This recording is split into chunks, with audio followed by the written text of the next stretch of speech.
नमस्कार। तो आज हमारे पास कोऑर्डिनेट ज्योमेट्री पर कुछ नोट्स हैं। हाँ, और काफी दिलचस्प है। बिल्कुल। मतलब इनका जो मकसद है वो है दो बिंदुओं के बीच की दुनिया को समझना उनकी दूरी, उनको आपस में बांटना। और उनके बीच का जो रास्ता है उसे खोजना। तो चलिए शुरू करते हैं।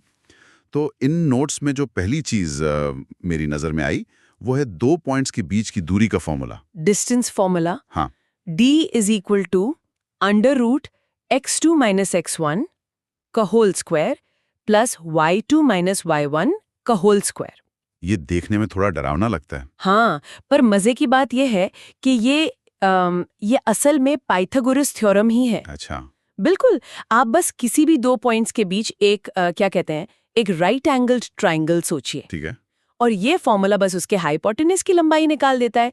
मतलब ज्यामिति की पूरी दुनिया इसी एक आइडिया पर टिकी है। अरे वाह।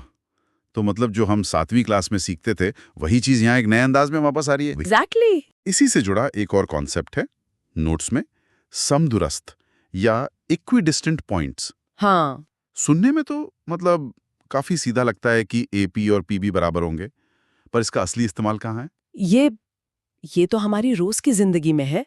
जीपीएस इसी पर काम करता है। जीपीएस? हाँ, कैसे? आपका फोन वो क्या करता है, वो कई सैटेलाइट से अपनी दूरी नापता है। हम्म। और जब आपका फोन एक ऐसे पॉइंट पर आता है जो उन सभी सैटेलाइट से एक फिक्स्ड दूरी पर हो, तो वही आपकी लोकेशन होती है। कमाल है। तो अगली बार जब मैं मैप्स यूज करूंगा तो मुझे ये इक्विडिस्टेंस पॉइंट्स याद आएंगे। बिल्कुल। चलिए अब रास्ते की बात करते हैं। दूरी तो हमने नाप ली, पर अगर हमें उस रास्ते पर किसी खास पड़ाव को खोजना हो। मतलब लाइन को डिवाइड करना हो। हाँ, नोट्स में विभाजन सूत्र मतलब सेक्शन फॉर्मूला का जिक्र है, जो थोड़ा मुश्किल लगता है। देखिए, इसे एक रेसिपी की तरह सोचिए। ए और बी दो चीजें हैं, और ये फॉर्मूला बताता है कि दोनों को किस रेशियो m1 m2 में मिलाया जाए। अच्छा। अंतः विभाजन यानी इंटरनल डिवीजन में पॉइंट P A और B के बीच में होता है, तो फॉर्मूले में प्लस आता है। और बाह्य विभाजन, उसमें माइनस क्यों होता है? वो हमेशा थोड़ा कंफ्यूजिंग लगता है। असल जिंदगी में हम किसी लाइन के बाहर पॉइंट क्यों खोजेंगे? बहुत अच्छा सवाल है। सोचिए, आप तारों का नक्शा बना रहे हैं। हम्म।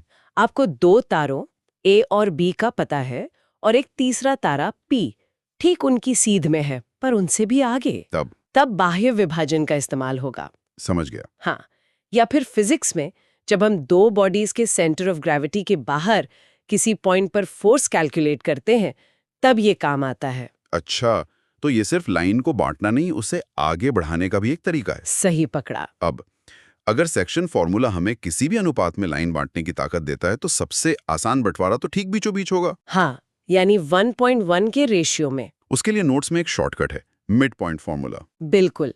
और दिलचस्प बात यह है कि ये कोई नया फॉर्मूला नहीं है। इसे नहीं। ये एक्चुअली सेक्शन फॉर्मूले का ही एक स्पेशल केस है। जब आप m1 और m2 की जगह 1 रखते हैं तो आपको वही आसान सा औसत वाला फॉर्मूला मिल जाता है। x1 plus x2 upon 2, y1 plus y2 upon 2। वाह, मतलब ये सब एक दूसरे से कितना जुड़ा हुआ है ना। बिल्कुल। ये सभी नियम और फॉर्मूले एक सपाट मतलब 2 डायमेंशनल प्लेन पर तो बढ़िया काम करते हैं। हाँ। पर यहाँ सोचने के लिए एक दिलचस्प सवाल है। ये नियम कैसे बदलेंगे अगर हमें किसी घुमावदार सतह पर, जैसे कि पृथ्वी की सतह पर, दिल्ली और न्यूयॉर्क के बीच सबसे छोटा रास्ता खोजना हो? क्योंकि वो रास्ता सीधी रेखा तो हो नहीं सकता।